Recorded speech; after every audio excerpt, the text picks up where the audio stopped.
Olá, sejam muito bem-vindos para mais uma etapa aqui com a nossa gloriosa geografia. Eu sou o professor Alexandre Donato dessa disciplina e hoje nós temos algo diferente, da rotina. Vamos dar uma olhada aí no que temos para a programação. É a aula de número 13, revisão e avaliação, tá ok? Então vamos lá, prestem atenção, façam aí todas as anotações que forem necessárias.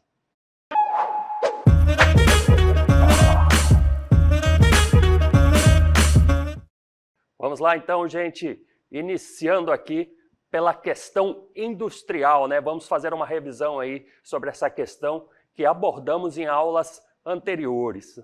O pioneirismo europeu desse processo de industrialização é bastante importante nesse histórico, tá, gente? Então, como vocês sabem, a Europa ela tem uma liderança mundial destacada no setor industrial, porque foi lá que nós começamos com essa revolução, mais propriamente lá no Reino Unido, certo? Então, Reino Unido, França, Alemanha e Itália, no momento, ainda hoje, na Europa, abrigam os principais centros e regiões industriais, compondo as parcelas do espaço mais dinâmicas da economia europeia, ok? Vamos dar uma olhada em um mapa que a gente vai ver exatamente essa parte ali que nós temos as manchas ali maiores no mapa, essas marcações aqui, o que eu quero dizer, elas dizem respeito às zonas industrializadas aqui na região da Europa, tá bom? Então você pode observar aí, nós temos algumas outras além daquelas que eu circulei, mas vamos falar especificamente de algumas aqui. Sobre a distribuição da população mundial, aqui nós temos alguns dados que também são bastante interessantes e que contam muito, gente, quando a gente faz essa análise da industrialização das regiões, tá? Só para vocês terem uma ideia aqui, a gente vai falar sobre um ou outro que está aqui nessa tabela, mas vejam que a população mundial, aqui numa ordem decrescente, da Ásia até a Oceania, considerando que o Worldometer considera essa divisão aqui entre a América Latina e Caribe e a América do Norte, mas você pode ver que, por exemplo, a Ásia, disparadamente, está à frente, tem muito mais populares. E o que eu quero que vocês observem é a questão da população urbana. Por que questão da população urbana e o que isso tem a ver com industrialização?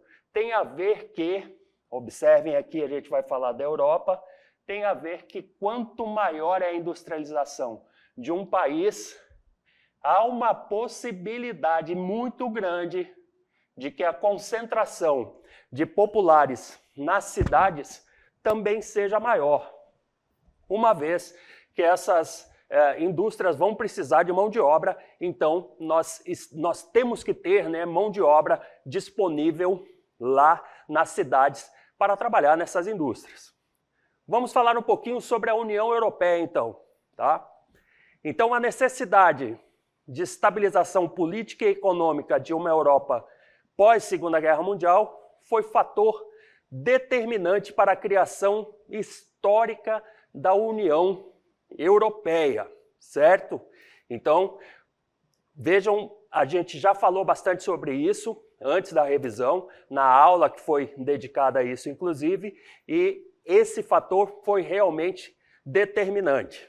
Nós temos aí as características da União Europeia, não é isso? E nós vemos que a União Europeia é formada por esses países que aí estão, então são 27 países que fazem parte deste que é um dos maiores blocos econômicos, um dos mais poderosos blocos econômicos que nós temos aí no planeta.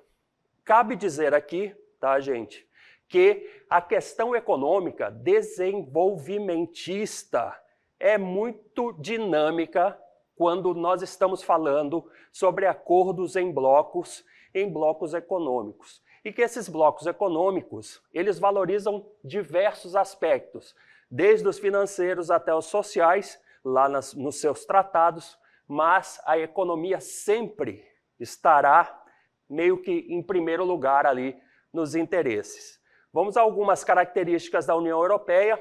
Nós temos ali promover a paz, os seus valores e o bem-estar dos seus cidadãos, temos garantir a liberdade, segurança e justiça, sem fronteiras internas ali entre os membros do bloco, favorecer o desenvolvimento sustentável, isso você vai observar que nesses tratados internacionais nunca falta, e tem também lutar contra a exclusão social e a discriminação, promover o progresso científico e tecnológico, reforçar a coesão econômica, social e territorial e a solidariedade entre os países da União Europeia, respeitar a grande diversidade cultural e linguística da União Europeia e estabelecer uma união econômica e monetária cuja moeda é o euro. Lembrando que o euro não é a zona do euro, não é a União Europeia. Lembram desse aspecto?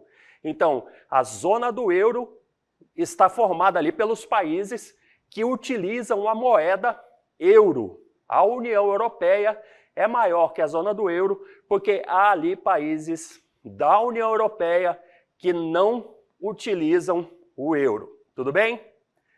Vamos falar um pouquinho sobre a famosa nova ordem mundial, não é isso? Então, sobre a nova ordem mundial, é importante que a gente diga o seguinte para vocês. O fim da Guerra Fria, no início da década de 1990, marcou o começo da chamada nova ordem mundial. Na nova ordem mundial, os fluxos de mercadorias, serviços e capitais se tornaram ainda mais intensos, não é isso?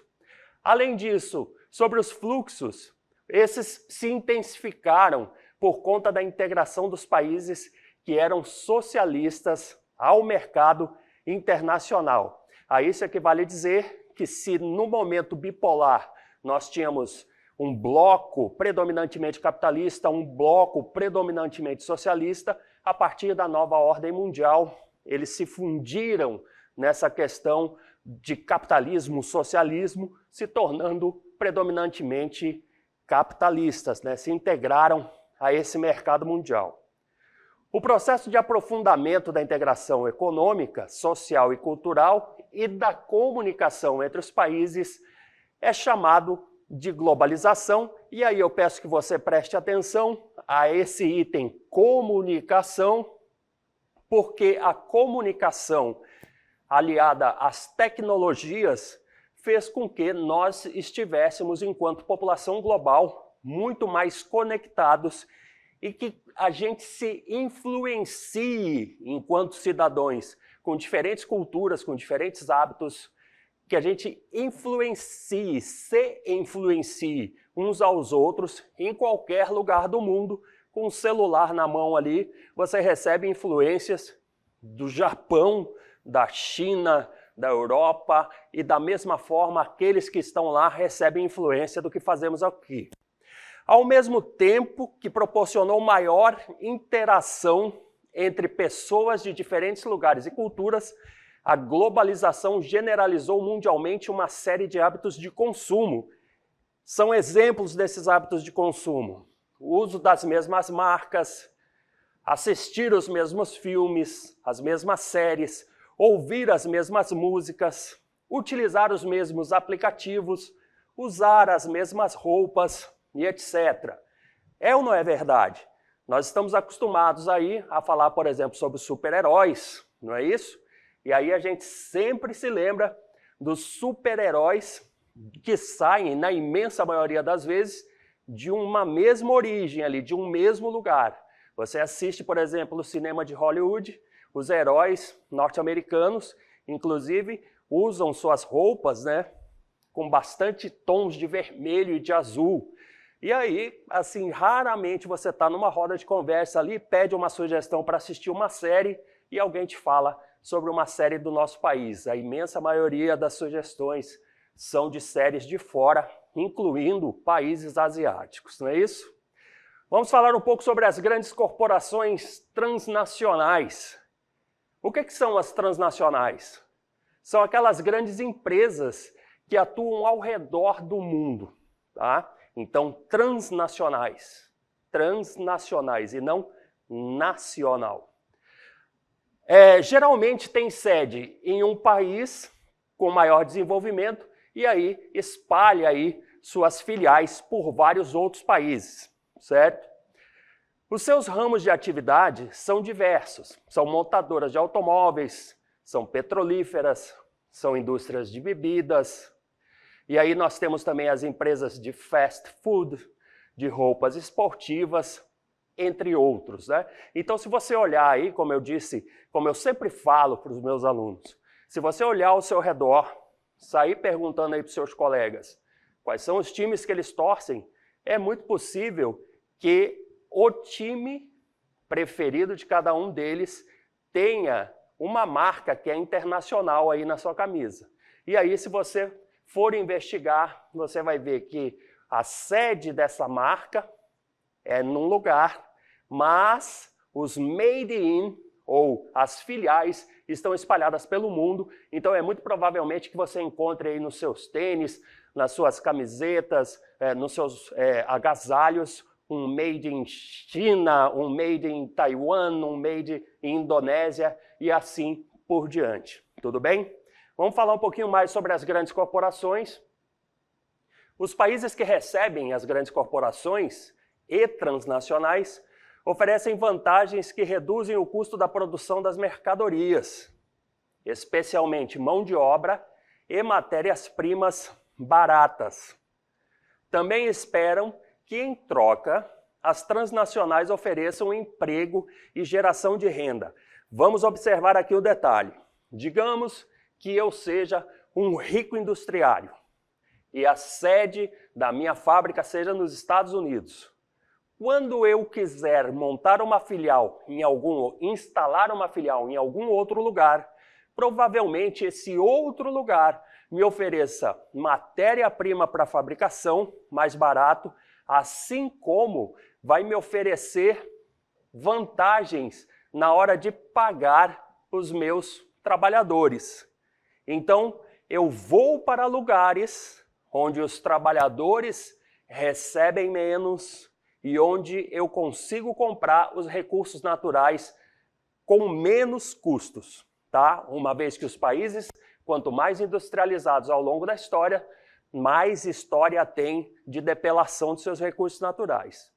Apesar disso, as decisões dessas empresas, né, apesar delas se instalarem em países lá, conforme nós falamos na cartela anterior, apesar disso, as decisões dessas empresas são tomadas em suas sedes. Ou seja, naquele mesmo exemplo, eu sou americano, quero abrir lá uma filial, vou escolher um país da América Central para abrir minha filial. Por quê? Porque lá vai sair mais barato para mim recurso natural e eu vou pagar menos para os trabalhadores, mas o controle ainda é meu aqui dos Estados Unidos, ok? Vamos só terminar de ler o parágrafo aqui para vocês entenderem. E os direitos dos trabalhadores nos países que recebem as filiais, em geral, são mais restritos que nos países ricos.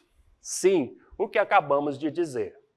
Ainda sobre as grandes corporações transnacionais, o faturamento de alguma dessas empresas, gente, vejam só, dessas empresas globais, é maior que o próprio produto interno bruto de muitos países que nós temos aí pelo mundo. É isso mesmo que você ouviu e que está lendo aí. Então, algumas corporações acabam tendo muito mais dinheiro que alguns países todos do mundo. Alguns países aí de vários lugares do mundo, ok? Então, a gente vai dar uma olhada aqui, só para vocês terem uma ideia, que esse poder econômico lhes confere uma grande influência sobre os poderes nacionais. Então imagine que eu seja dono de uma grande marca aí de esportes e eu quero me instalar num país, e eu tenho um PIB imenso, e eu quero me instalar num país bem pobrezinho lá de uma região remota. Eu acabo chegando lá como o menino dono da bola, aquele camarada que é o rico, e acaba acontecendo que eu, com o meu poder econômico, chego a influenciar o próprio governo. Vamos dar só uma olhadinha para vocês terem uma ideia do faturamento em bilhões de dólares de algumas das transnacionais aí que nós conhecemos. Ok? Começando ali pela Walmart, vejam só, 523,9 bilhões de dólares de PIB. Ali nós temos outras que são mais conhecidas, como a Amazon, especialmente para quem faz aí pedidos de livros pela internet, como a gente já falou, né, numa outra vez, eletrônicos, etc. Nós temos ali a Apple também, né, que está mais aí para a galera que utiliza um iPhone, né? Agora há pouco um grande amigo nosso aqui estava falando sobre isso. E aí nós temos também a Toyota Motor ali embaixo e a Volkswagen. E os carros Toyota aí a gente vê sempre no trânsito, assim como os Volkswagen, né? Que são bastante tradicionais aqui no nosso Brasil. Como é que se dão as concorrências e parcerias dessas transnacionais? Para favorecer a concentração de capital, essas grandes transnacionais fazem alguns tipos de acordos, tá, gente? E aí, como que são esses acordos? Nós temos 3 acordos que são, assim, os mais utilizados. Um deles se chama Trust, o outro é Holding, o outro é Cartel. No Trust, existe a fusão e incorporação de empresas para determinar ou dominar determinada oferta de produtos ou serviços. No Holding, uma empresa é criada para administrar diversas empresas, formando um grupo. E o cartel é uma associação ou combinação entre empresas, em geral de um mesmo segmento, para garantir o controle da produção e dos preços. A gente ouve falar muito no cartel dos combustíveis, no cartel disso, daquilo outro, né? Então essas empresas do mesmo ramo se juntam e dizem assim, ó, ninguém vai cobrar menos que tanto por tal produto. E aí não existe o preço mais barato, né? Ali o cartel normaliza o preço do produto, padroniza e todo mundo vai ter que comprar no mínimo daquele preço menor ali estabelecido por ele. Será que existe transnacional no Brasil? Alguém pode ter se perguntado isso, né? Existe. Nós temos a famosa Petrobras, tá? Que atua aí em várias áreas do setor energético, desde a exploração de gás e petróleo até a distribuição, passando pelo refino e abastecimento. Isso quer dizer que a Petrobras explora petróleo, explora gás lá do meio ambiente, transforma isso, refina isso, transforma em combustíveis, né, e distribui esses combustíveis no Brasil. Além disso, a empresa é detentora de uma das tecnologias mais avançadas em exploração de petróleo em águas profundas, que foi desenvolvida justamente por conta do pré-sal, tá? Aquela região de exploração onde nós temos que passar lá uma profundidade muito grande e quando chegamos lá no solo marinho, a gente ainda tem que perfurar, né, para obter o petróleo. Então, você pode consultar isso, a Petrobras ganhou vários prêmios internacionais de tecnologia desse tipo de exploração. Em 1996, a empresa se inseriu, né, ou a empresa inseriu o Brasil no seleto grupo dos 16 países que produzem mais de 1 milhão de barris de petróleo por dia, lembrando que cada barril de petróleo tem aproximadamente 159 litros de petróleo. Em 2020, a produção diária da Petrobras chegou a 2,28 milhões de barris de petróleo. Se você tiver com uma calculadora na mão aí, faz isso aí vezes 159, que você vai ver quanto petróleo a Petrobras produz por dia. Vamos adiante aqui, agora o assunto muda um pouquinho, nós vamos falar sobre a APEC. E aí eu já chamo a atenção para esse mapa da APEC aqui que está na logomarca, e você vai ver que ele é um pouquinho diferente daquele que nós estamos acostumados a ver, que a Europa está no centro. Daqui a pouco a gente fala um pouquinho exatamente sobre isso. Então, o que é a APEC? É Asia Pacific Economic Cooperation. Traduzindo, cooperação econômica Ásia-Pacífico. O que é a APEC? É um bloco econômico formado por 21 países, membros, né, chamam de países membros nesse caso, que visa promover o livre comércio e a cooperação econômica em toda a região da Ásia-Pacífico. A ideia da APEC foi primeiramente abordada publicamente pelo antigo primeiro-ministro da Austrália, que era o Bob Hawke, e isso aconteceu lá durante um discurso que ele fez em Seul, na Coreia, lá em janeiro de 1989. Aí estão, para vocês verem, os países da APEC, a gente vai dar uma olhadinha aqui, e aí ali está o mapa, a relação dos países. Quero chamar a atenção aqui para um detalhe. Nós temos essa área que está vaga aqui entre os países, não é isso? Você está vendo os países em verde. Esta aqui é a região do Pacífico, onde eu estou riscando, que é como se fosse um elo de ligação aqui, livre e sem barreira para a circulação, para a logística, entre os países que integram este bloco econômico, a APEC. Aqui está a relação deles, e aí tem um detalhe interessante. Observem aqui que Taiwan está com um asterisco, e observem que nós temos grandes economias, grandes PIBs, como Estados Unidos, por exemplo, mas também nós temos países que têm muito menos PIB do que os Estados Unidos. É o caso do Peru, só para dar um exemplo aqui. Também temos países muito grandes, né? Canadá, os próprios Estados Unidos, a Rússia, são países de grande extensão territorial. Daqui a pouco a gente vai falar um pouquinho sobre isso também. E a abrangência territorial da APEC é bem grande. Sobre esse asterisco que está em Taiwan, a gente tem que dizer para vocês que como a República Popular da China não reconhece a República da China como um Estado soberano e independente, a APEC usa a designação Taipei chinesa para se referir ao país que também é conhecido como Taiwan. Então, o que acontece? Por que é feita essa observação? Se por acaso você for fazer uma pesquisa e aí for ler lá quais são os integrantes da APEC, se a origem da informação for lá da China, você não vai ver o nome Taiwan, vai ver o nome Taipei chinesa. Agora vamos observar aqui o mapa, o clássico, né, o tradicional, aquele com a Europa no centro, né? É um mapa que a gente chama de eurocêntrico, pelo menos cartograficamente aqui nesse caso. Aqui passa, mais ou menos aqui, né? Passa o meridiano de Greenwich, tá? E aí o Pacífico, ó, ele está para cá e para cá desta representação, ou seja, para leste e para oeste das massas continentais. E se você for olhar ali naquele logotipo da APEC e no primeiro mapa que nós mostramos, você vai ver que o Pacífico está no centro. Nós temos algumas curiosidades sobre esse bloco econômico. Na APEC estão os 4 maiores países do mundo, que são em território, né, que são Rússia, Canadá, China e Estados Unidos.